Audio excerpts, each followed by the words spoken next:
Alright, so family, here's another video on how to replace the water heater diode. So this is the part number that you need, and also you're going to need 27 millimeters socket and a ratchet. Alright, first thing first, just take this one out.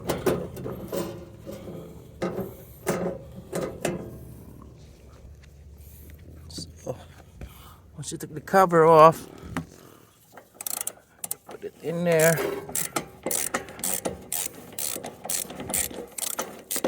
Take it out. See how nasty this thing is.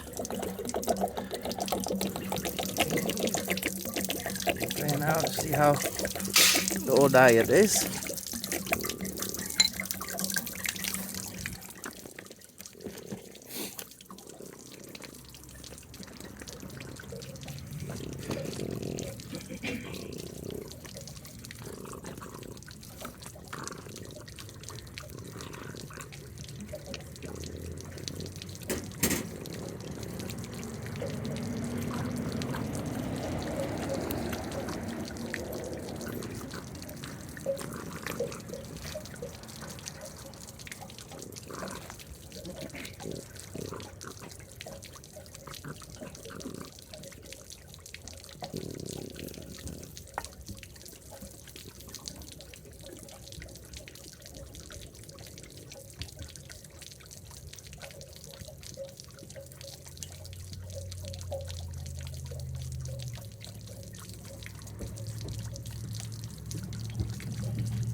Alright, so just compare the old ones and the new ones before you put it in.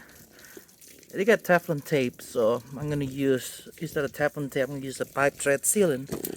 This is a lot better. Just gonna put in the new one. Alright, so put the sealant judiciously until you drain everything out. Just put it back in there. The new one. Make sure you don't cross thread. And that's it. Pretty easy.